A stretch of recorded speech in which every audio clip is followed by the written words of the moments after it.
Good morning, everybody.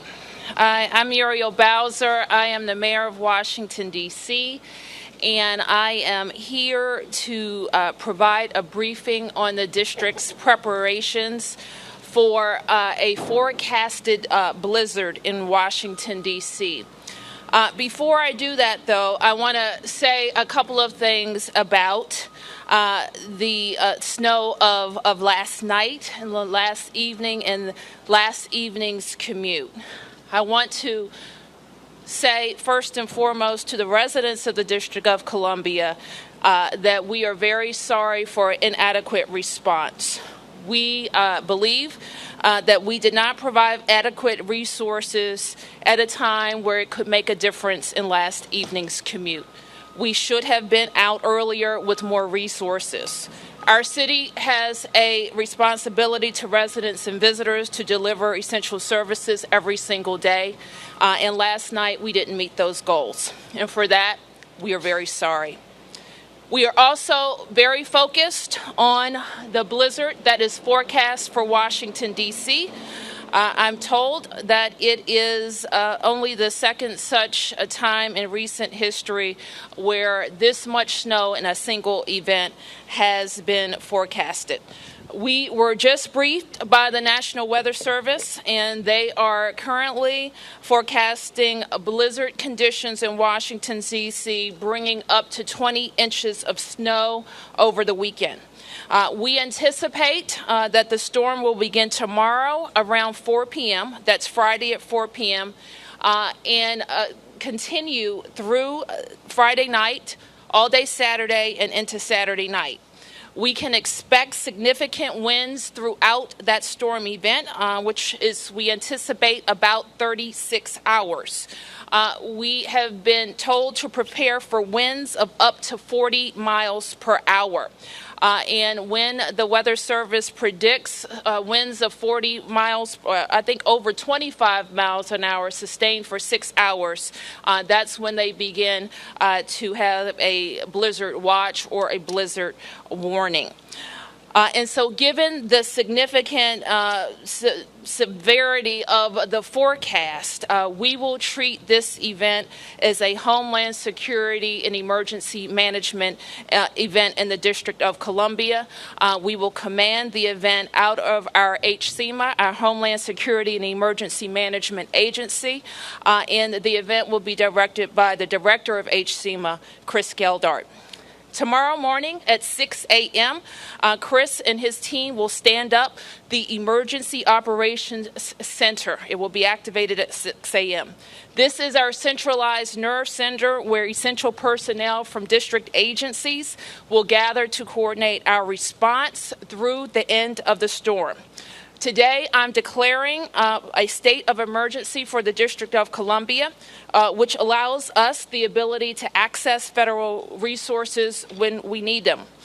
I am also declaring a snow emergency in the District of Columbia that will begin tomorrow, Friday morning, after the morning rush hour. That's 9:30 a.m.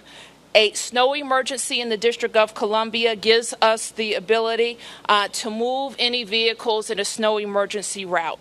So we're asking residents not to park. I would suggest not even tonight to park on those snow emergency routes because beginning after 9:30 a.m., we would move those vehicles, any vehicles that are in the snow emergency route. Let me say a few things about deployment of our snow resources. We are pre-treating roads today, and we will stand up our operations at 6 a.m. tomorrow morning, where we will have resources on hand for a full deployment of our snow resources. That includes 106 heavy plows, 37 contract plows, light plows over 70, 145 dump trucks, 30 loaders, and 20 bobcats. Our salt domes have more than 39 tons of salt, and we are coordinating with the National Guard and FEMA for any additional resources that we need.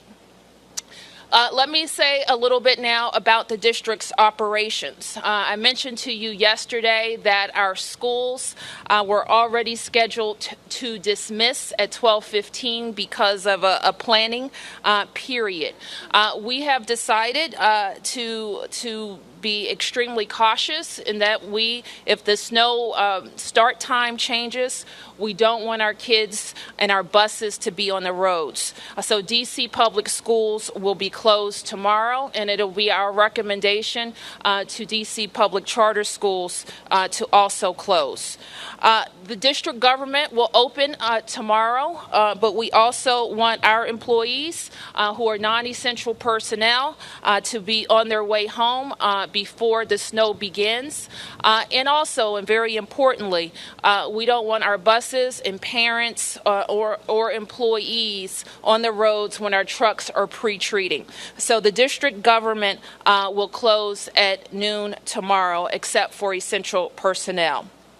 We are, for some other important functions like trash, we continue to collect trash today and tomorrow. We do not expect to collect trash over the weekend. Anytime there are sustained winds, we also have to be prepared for power outages. And in our goal will be to have, if in case residents lose power, to have warming centers, one in each ward throughout the District of Columbia.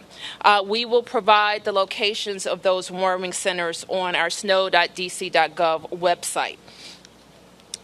We are especially concerned about our vulnerable residents who may be elderly or disabled and who will need extra help.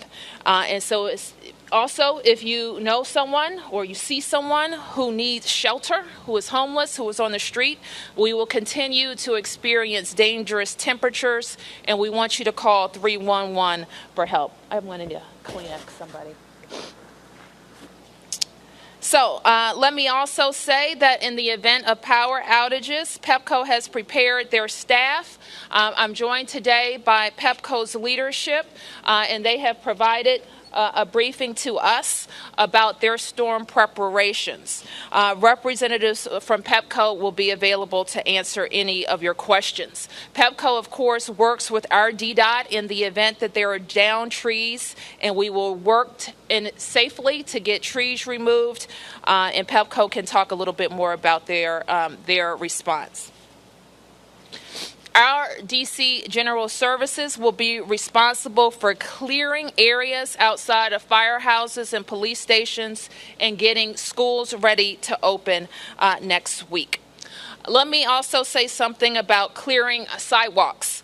We want to make sure that sidewalks are cleared, just like the roadways. As soon as we can have sidewalks safely passable, people and businesses can get back to their regular schedules.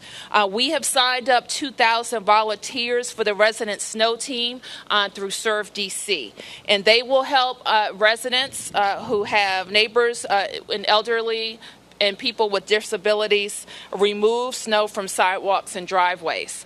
People have signed up in advance who need that service. So let me end by saying, and I'll turn to questions. We're preparing for a blizzard. You know, I've lived in D.C. most of my life, and I don't know that I have lived through a forecast like this. It's an extremely large storm. It will last for 36 hours. As we saw yesterday, conditions can change at any moment, and we're working very hard not only to be responsive to the predictions, but also be nimble enough to respond to any changes. So unless you absolutely have to be out tomorrow afternoon, residents and commuters should get home as early as possible on Friday.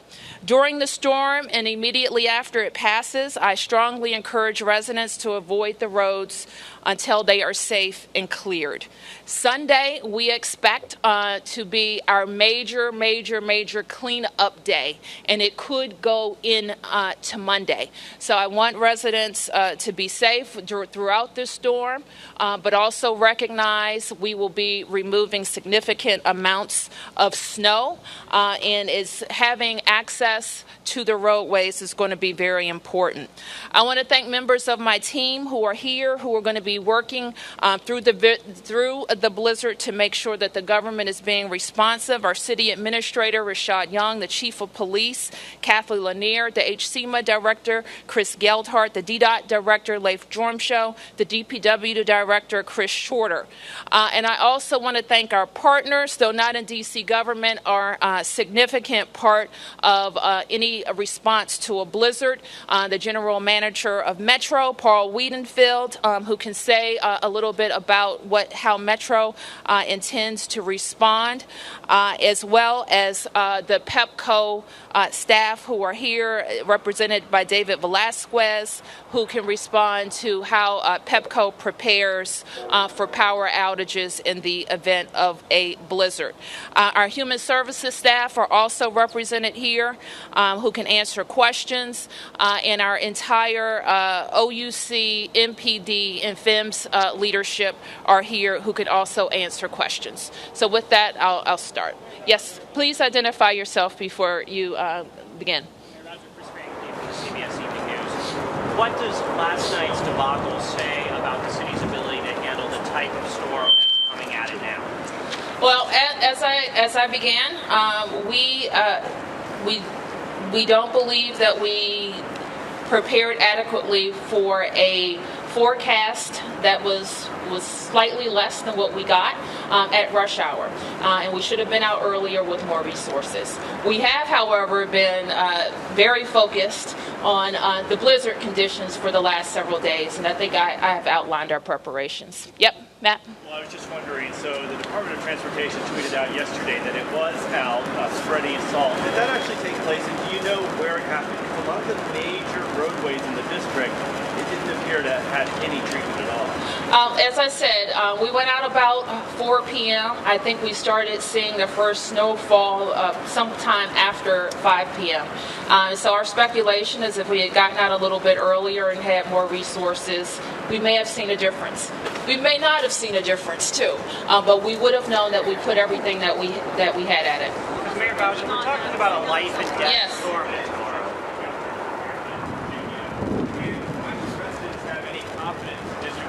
After what happened last night? I think actually we had a pretty significant issue across the region, and as I was watching all of your broadcasts, that is a key learning for us. And yes, we participate. Now I'll have Chris come up and talk about our regional calls and how we coordinate with the regions, not just DDOT, but VDOT, MDOT, SHA around those issues. Chris? Thank you, Mayor. As early as yesterday. Say again, sir. This is Chris Keller. I'm the director of DC's Homeland Security and Emergency Management Agency. Yesterday and before yesterday, but yesterday in particular, we actually participated in both Virginia and Maryland's state calls, and they participated with us in our call. So we are coordinating with the region. We have a large region call that's going on tonight to make sure not only Virginia, Maryland, and the district, but also the federal government are all looking at what our postures are for tomorrow morning in the same way. So we'll be doing that. And again, we've been extremely focused on this event for this entire week, and for that matter, for the last couple of months as the mayor's been looking at the snow team. So I think that we've done the coordination that we're doing with the region as we normally do. We're focused on this as a region. As a matter of fact, even as far as FEMA is involved with us in our regional calls as well. Yes. Please identify Do you know what the yourself. posture of the federal government is on opening tomorrow? I'm reporting. Yes. And so Chris has started those conversations with the feds.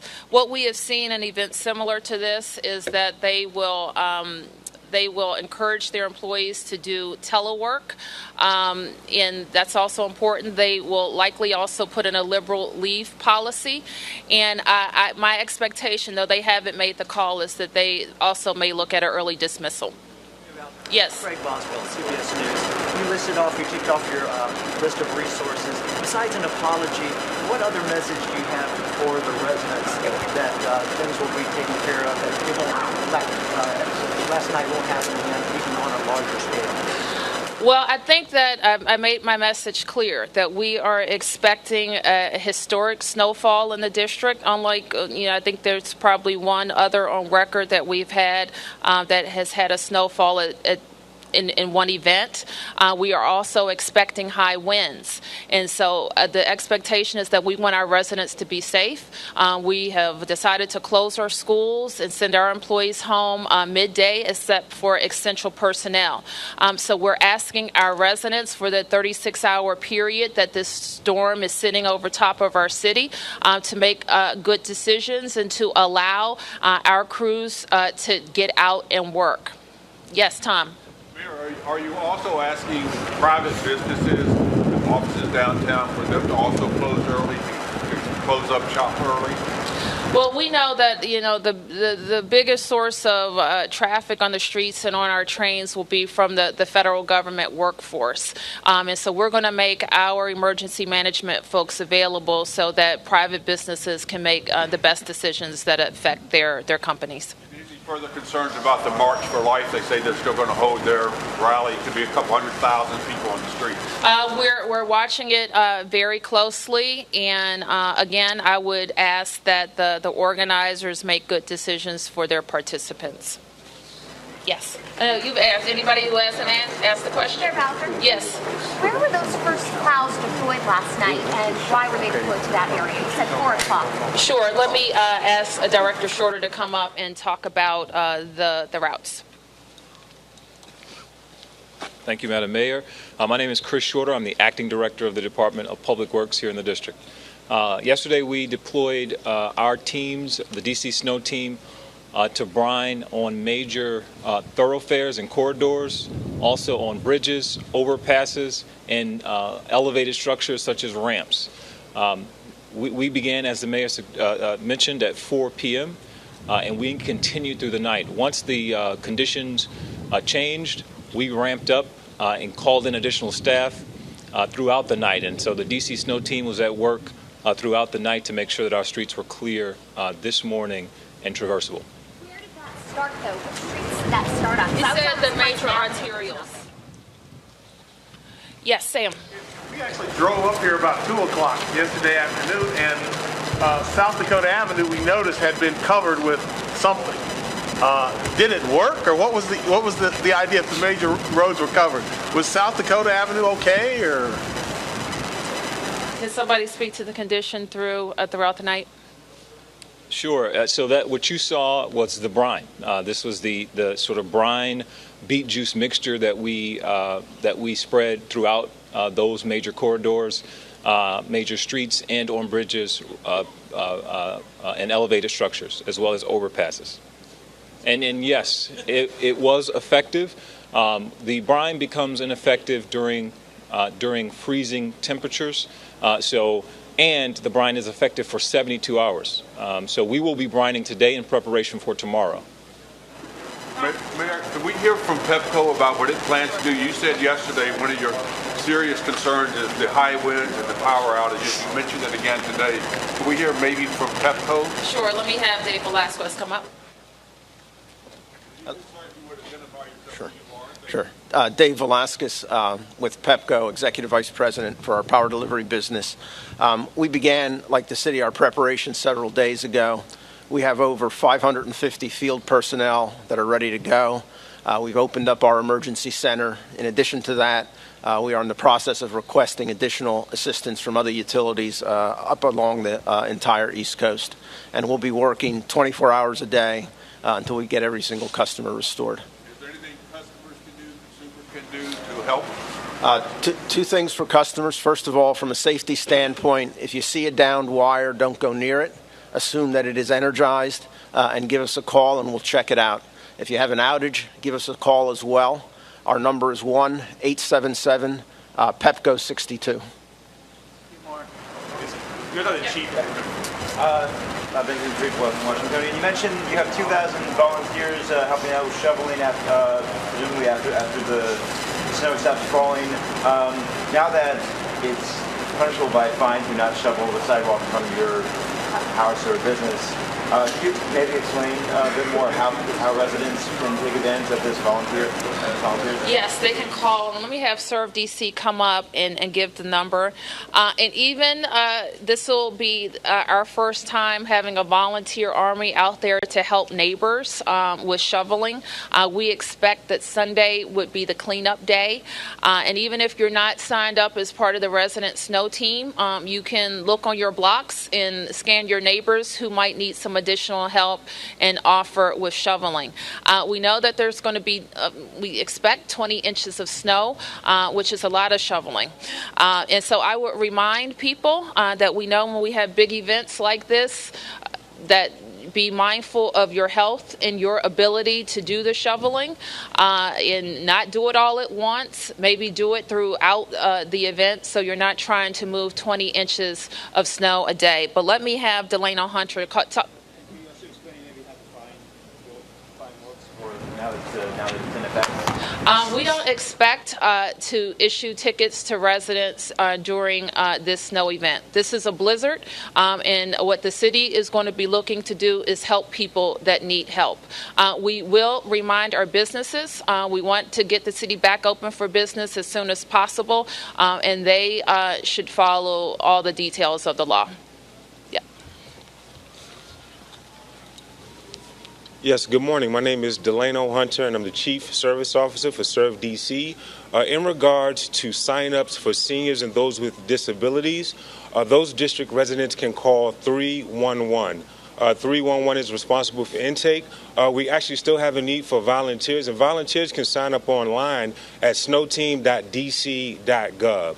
Once again, requesters, those that are seniors and disabled, can call 311, and volunteers can sign up online at snowteam.dc.gov. Thank you. Metro, with all the people who will be using Metro tomorrow? Yes. Yes, Metro. Paul Wiedefeld is the General Manager. Good morning. Paul Wiedefeld, the GM for Metro. What we will do right now, we will have Metro service operate at its usual time, 5 a.m., running through the PMP, both underground and above ground. The bus service will monitor the conditions and how much service we put out, because we don't want to put out any service in the morning that we cannot put out in the afternoon. And then on our Metro Access, which serves the disability community, we will be shutting that down at 6 p.m. tomorrow night, and at 1 p.m. we will not have any more outbound trips going. So if anyone that has a doctor's appointment, we can make sure we get them back by 6. We will hold our own press event later in the afternoon to give more details of what our plans are going forward. Thank you.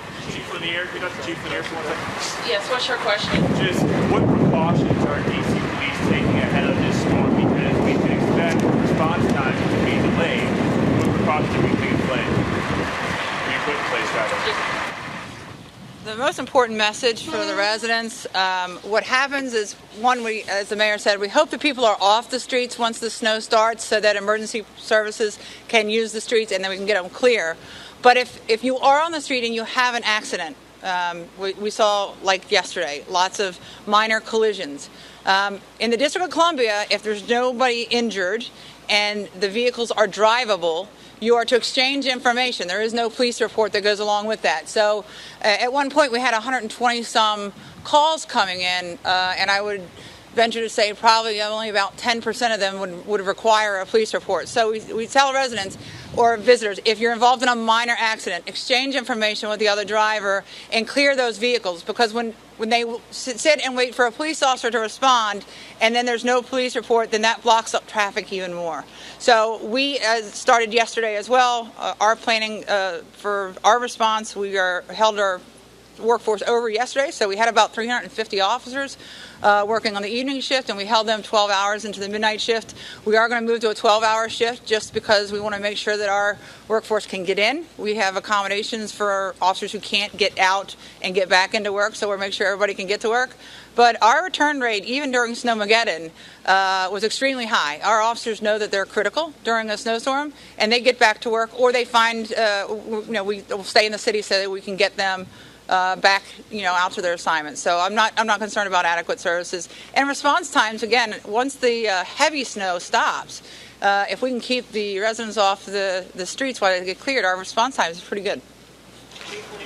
Just one more. How dangerous this storm could be. Obviously, 36 hours of sustained high winds, cold, wet, heavy snow. Trees, wires can come down. So the best thing is for people to stay in their homes. And if you have elderly neighbors or someone in the community that you know that is vulnerable, check on them. And that's the best thing that we can do. And our officers also do that. They know the people on their beat, and they know there's people that need to be checked on. And if there's power outages, then we can help try and get those people to shelters. But the most important thing is don't take this storm for granted. This is 36 hours of a major storm. Hopefully everyone will stay in their homes, stock up on some food, and stay in their homes until it's over. Are we talking about a life and death potential from this storm? Absolutely. I think the city is doing everything we can to try and reach our homeless population and get people into shelters. But if you're fortunate enough to have a home and be in your home, that's the place to be during this storm. Don't put yourself at risk. Thanks, everyone. Thank you. Thank you, everybody. Mayor Bowser, are you Thank you. confident? Are you confident you guys can handle this storm?